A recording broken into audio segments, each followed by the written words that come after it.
Welcome to Keto Life Support, where we make your keto life sustainable, fun, and low stress. I'm Kim Howerton, and I'll be coming to you weekly with some of my keto besties to bring you the practical, real-world keto advice that you need. Quick disclaimer, I am not a doctor, and even if we do have a doctor in the house from time to time, he or she is not your doctor, and nothing we say on this show should be taken as medical advice. Always check in with a trusted medical professional about your own personal medical concerns. Hello and welcome back to Keto Life Support. This is Kim Howerton with episode number 167. And this is a continuation of our Q&A episode. So a related question to last week. Last week was about somebody who wanted to incorporate more carbs in their diet just because they liked carbs, which no shame in that game. But this week, I got a more specific question, but also related to carbs, and is something that I think is important to discuss.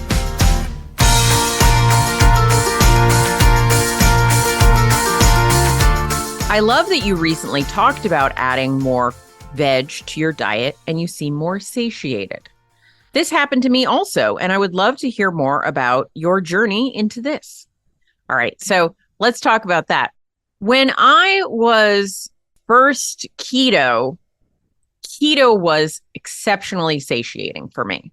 So when I transitioned from a standard American diet into a keto diet, I felt so much better and so much more able to control my hunger. When I would try to eat very many vegetables initially on my keto diet, I didn't have a good feeling and ability to control them. So if you were like, hey, you can have as much broccoli as you want with dinner, I could eat like 3 cups or more of broccoli, which is a fair amount of broccoli, and not feel more satiated from adding that broccoli in. Obviously, if I smothered it in like butter and cheese, that was different. But just from the vegetable matter itself, I did not feel a lot of increased satiety. Now, many people will talk in the sort of mainstream world about how higher fiber vegetables can be very satiating. And on a lot of studies, they'll say, hey, fiber is very satiating. And by satiating, we mean makes you feel fuller and less hungry. We'll just say it that way for now, kind of general rules. I did not find that to be true in my initial journey. But then over the years, I stopped being able to lose very much weight on a sort of ad lib or ad libitum or eat as much as you are hungry for diet when I was keto. So I had to find other ways of feeling full and feeling satiated from my food.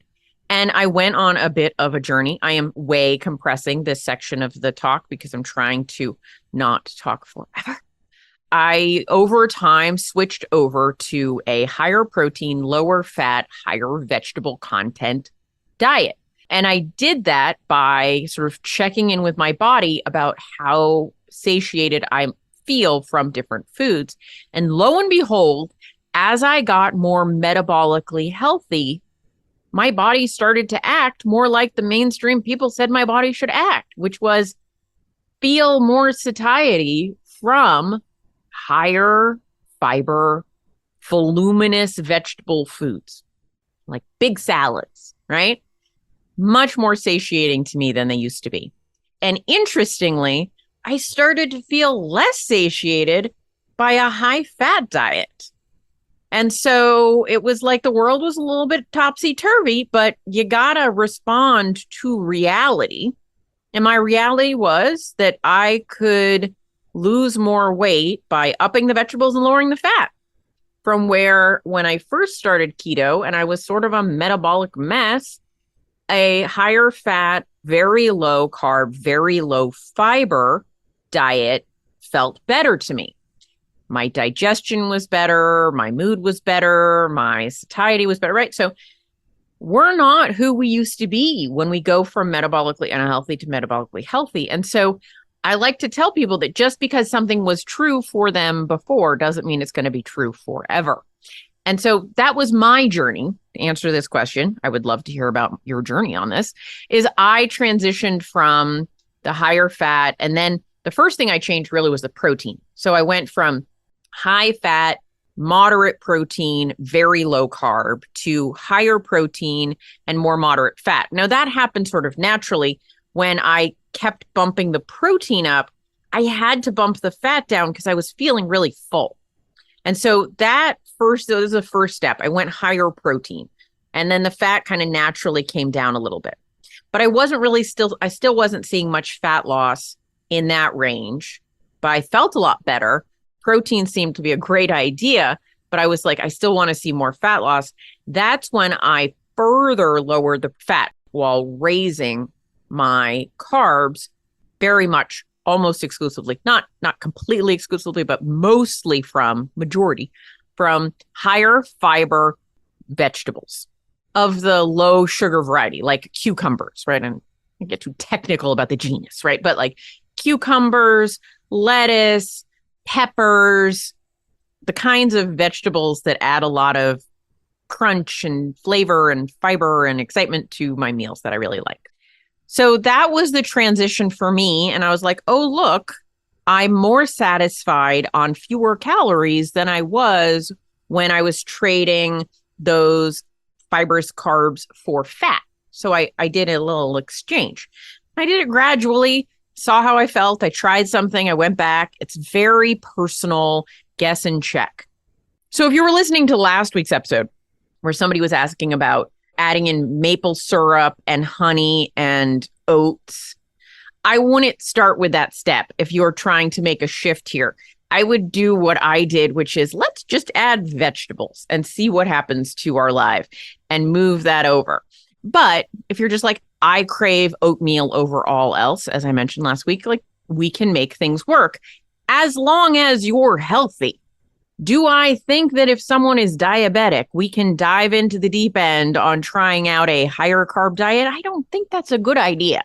But if you're like, I am a reasonably healthy person, I just have a little more body fat than I would like, you have more flexibility about your food choices. Some of you are like, I don't want to live any way but carnivore. We can make that work.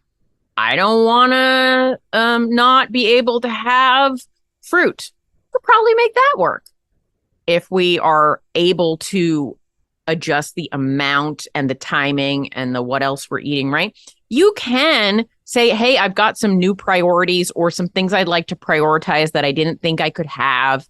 We can always interject some of those foods into your diet. You just might have to do it in a very specific way, right? So back to this question this week, how did I do it? Gradually and experimentally. And I started with very low sugar, higher fiber, more voluminous choices. I went for volume. I liked a big salad, a bunch of cucumbers, right? I liked that idea of being able to eat a fuller plate. And that worked for me as a transition. And again, adding more carbs means you got to lower the fat. Those are both energy sources. And so I'd have a big salad, but I wouldn't put unlimited amounts of olive oil on it. I would measure it out so that it was an appropriate amount for my energy needs. So that's how I did it. And that's how I would say that most people should do it. If you reach a point where your satiety is no longer quite what you want it to be, you're not getting full on your caloric needs. So I would say, if I ate an unlimited amount of fat, I would be satisfied, but I also wouldn't see weight loss, right? So on appropriate caloric intake for you, if you're not achieving your goals in one way, we might be able to make you achieve your goals by shifting some of those macronutrients to allow you to maintain a deficit more comfortably. Because I reached a point where if I was primarily using fat as my energy source, I was hungry on a higher caloric amount than I needed to be full on. So I had to make that shift. So that's my story, Lisa. I'm sticking to it. Let's go to the next question. Catherine asked about osteoporosis prevention. So what is osteoporosis, right? We know this is weakening of the bones, often a problem for women, not exclusively. Men also absolutely have this problem, and often something that we see postmenopausally. but we also see it premenopausally for some people. And what can we do to help guard against osteopenia, which is sort of the early stages, and then osteoporosis? Interestingly, one of the things that we often hear about is calcium supplementation, and that it's kind of not as useful or helpful as we would think it would be. And so that's where I would say that's very interesting, right? And they've not found supplementation of calcium from like pill form to be that useful. I would say instead, let's make sure that you're getting calcium from whole food sources for sure, because that is very beneficial for a body. But I don't think it's just about calcium. So making sure you're eating things like Greek yogurt, cottage cheese. If you're non-dairy based, then eating things like little fish that have the bones in them, like little sardines and stuff, right? Like there's calcium in bone. So you could eat things that have little bones in them that are edible. Don't eat bones that are not edible.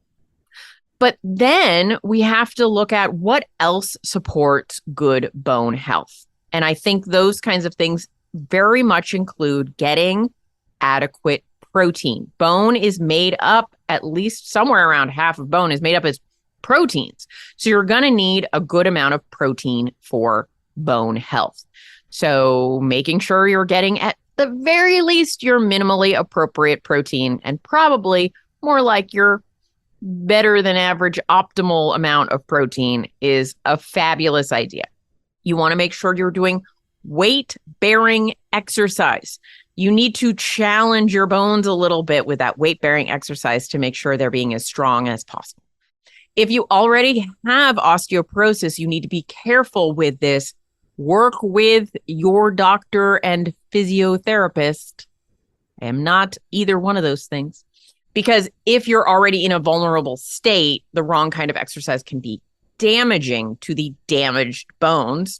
But to prevent osteopenia, osteoporosis, definitely doing weight-bearing exercise, that is going to be very beneficial for your ultimate bone strength as you age. I mean, that's just a general intro to what to do. You also want to make sure that when you're getting your calcium, you're getting some vitamin K2 as well, which tells the calcium to go to your bones. So, not your like arteries. And then also D3, vitamin D3 is probably a good idea as well.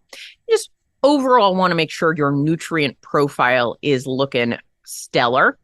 You're getting all the micronutrients you need, you're doing some weight-bearing exercise, and you're getting plenty of protein. So for the average human, that's what you want to do. I'm not going to talk about what to do if you have osteopenia or osteoporosis so much, beyond making sure you're doing as much of the former thing as possible, because that's more of a medical situation where you're going to need some doctor intervention. But having a healthy life, being a healthy person, doing healthy things, preventing and protecting and guarding against osteopenia or osteoporosis, getting an appropriate amount of micronutrients, getting an appropriate amount of vitamins and minerals, getting some weight-bearing exercise in your life, those are all going to be very beneficial things. Also, not being anorexic or under eating, getting enough nutrients and protein in your life.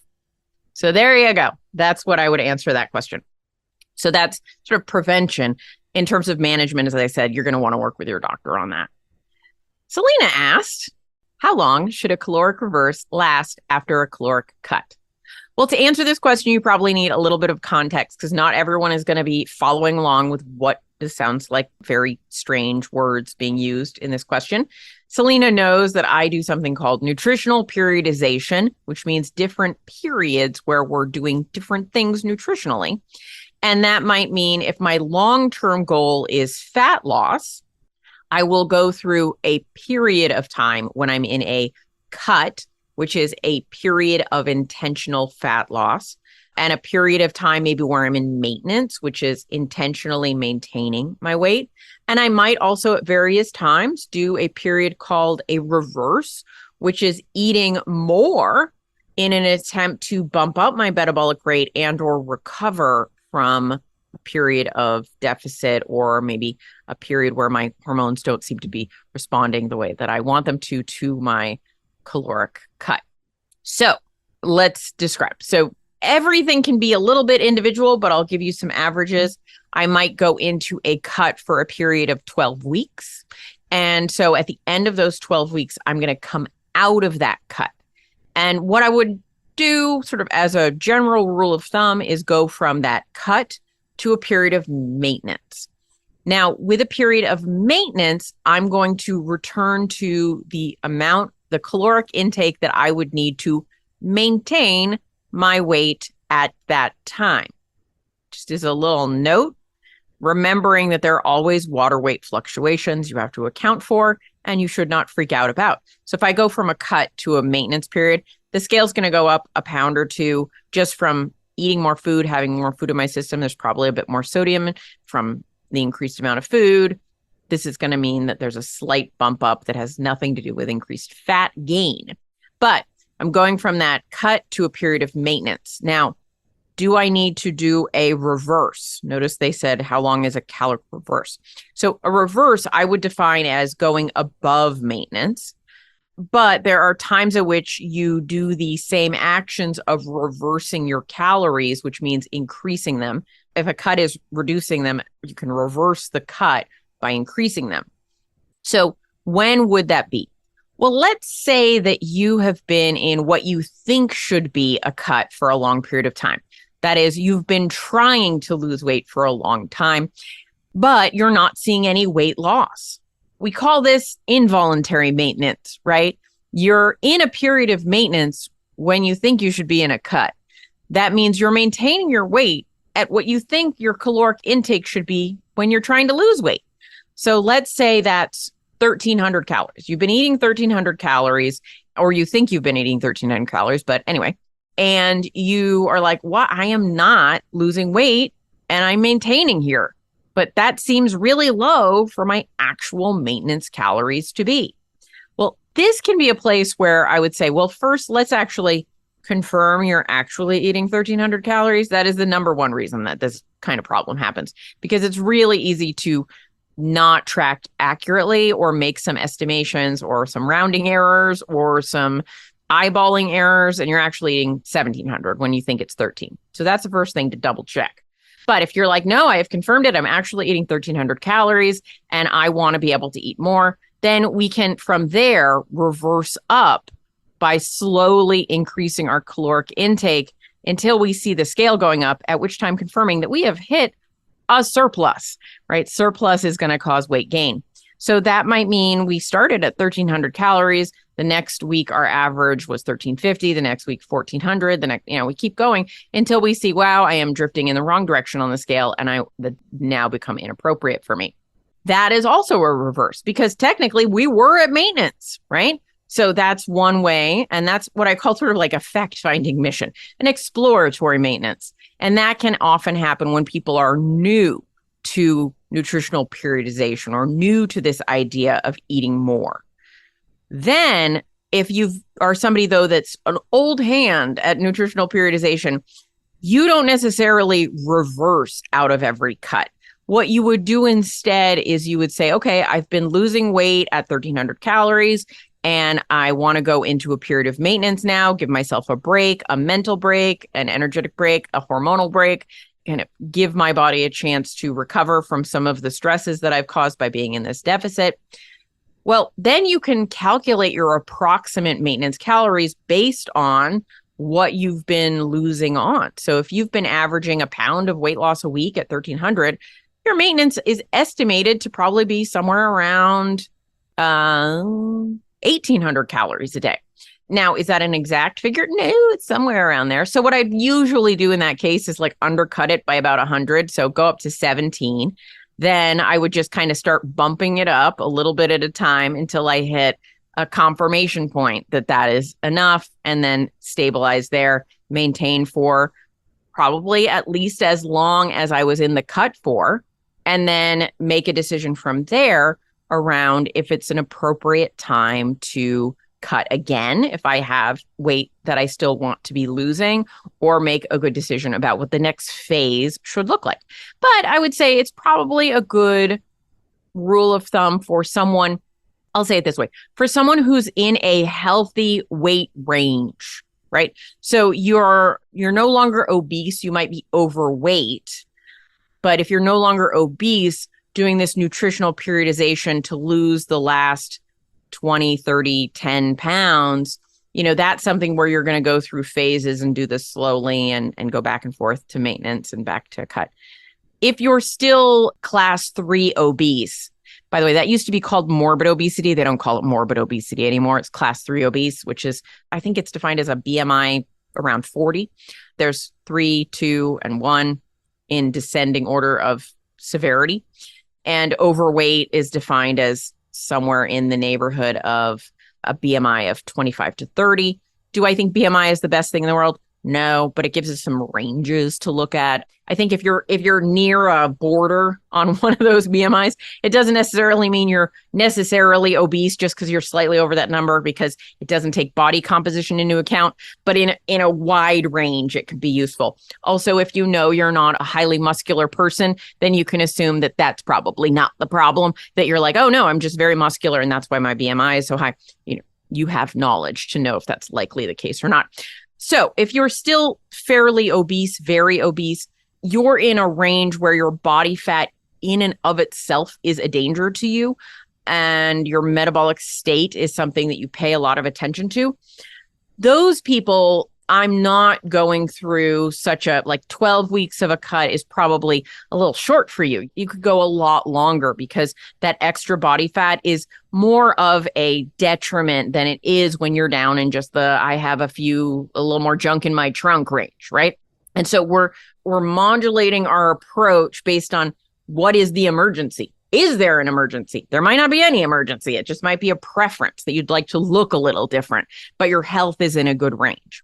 And so we have to take that into account. So Selena's question is really about someone who's maybe overweight or even, higher end of what they'd like to weigh, but in a healthy range. Whereas if somebody was in a danger state, then that is something we have to look at a little bit differently about how we're going to pace things. So hopefully that made sense.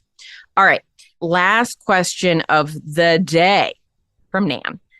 Do I call it a lifestyle change, or do I refer to it as a diet change? Well, I don't know that I refer to it as either. I'm just going to try and answer that question. So I think I more call it a lifestyle change, but then what's the lifestyle change I talk about? When I first went keto, it was like keto was my central guiding light, right? It was new. I was excited. I was part of the team. And then I actually went through a period where I had to say, what am I actually committed to? And what I ultimately said is, I'm committed to living a healthy lifestyle that causes me to be healthier, to be constantly kind of moving towards a healthier Kim. And so, I guess for me, my orientation is towards someone who lives a healthy lifestyle, which I look at as someone who prioritizes their mental and physical health, and that not all of my choices put those things first and foremost, but most of my choices have to put those things first and foremost, right? It's not all about my health, but if my health is bad, it is all about my health. So I need to be healthy. And so diet, the reason I use the word cut to mean being in a period of intentional weight or fat loss is because I don't like to use the word diet for that, though most of society does, because diet actually refers to the way you eat, the food choices you make. What is your diet? What is the optimum human diet, right? It looks at more than weight loss or weight gain.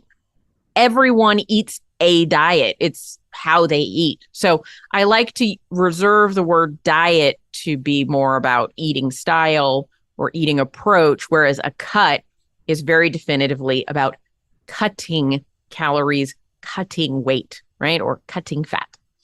Sometimes I slip up though. So no one find me. There will be no rewards for me using the wrong word, but I try and mentally separate those two concepts. So I don't necessarily talk about, I guess it depends what I'm talking about. Because there was a period of time at which I changed my diet. I went from eating a standard American high junk food diet to a keto diet. And then later I changed my diet again to being more of a low carb, high satiety approach instead of prioritizing being in ketosis. So that was another diet change. So if I'm referring to specifically the way that I'm eating, well, yeah, that would be a diet change. But I more think of myself as on a journey about health, which I would guess I would say is more lifestyle. Did I just make that very confusing? The question continues, if lifestyle change, what other changes did you make? Yeah, so I did, right? So if I'm prioritizing my health, exercising more, moving more, getting more steps in, improving my sleep, improving my overall macronutrient profile, improving the quality of my relationships, being more honest, journaling, meditating, right? All of those are under a lifestyle change, but most of them are not food related. They all are important though. So I think ultimately a diet change happens within a lifestyle change. But if the only thing you're doing is a diet change, you're probably not doing enough. I mean, for now, it's fine. If the diet is usually like foundational, if you got to get your diet right first and then nothing else matters, like, you got to sleep and things like that. But changing your diet is enough to focus on at the beginning when that diet change is really hard. But at some point, you've got to widen your scope and look at more than just diet, because it's not about just diet. As an example, sleep. If you're not sleeping, so let's say you're like, I want to lose 20 pounds. Pick a number, 20 pounds. I'm going to change my diet. I'm going to change, whatever you want to change, however you want to do it, whatever your plan is. I'm going to make a diet change to lose 20 pounds. If you're not sleeping, even at the same diet, so two twins, we got twins, twin A and twin B, same weight, same genetics, same everything. They live together in the same house. Everything is as close together as you can possibly make it. Twin A, though, isn't sleeping, and twin B is getting plenty of sleep. Twin A, who's not sleeping very well, will, one, lose less weight, even with everything else being the same. And of the weight they lose, far less of it will be body fat and more of it will be muscle mass. Crazy, but true. So if you truly want to be a healthier human, diet is not enough. But if diet isn't good, nothing else will be enough either. It's not just one thing. So hopefully that answers the question better than it did when I only read the first half of the question, because it says, did I make them right away with the changes to your eating or incorporate them over time? And I happened to answer that in the last one. I would say you can do them bit by bit. Start with one hard thing. Don't overwhelm yourself. Like if I had tried the first week I went keto and changed the way that I ate to be like, okay, I'm going to be keto and I'm going to start working out in the gym and I'm going to lift weights and I'm going to get 10,000 steps a day and I'm going to optimize my sleep, and I'm overwhelming and impossible to do all that stuff at a time. Pick one thing, focus on it until it becomes easier, add the next thing. Don't try to do everything at once. You will overwhelm yourself and it's not a smart idea. All right. So that answered that question. All right, guys. I hope that was helpful, interesting, and useful for you. And I will see you next week.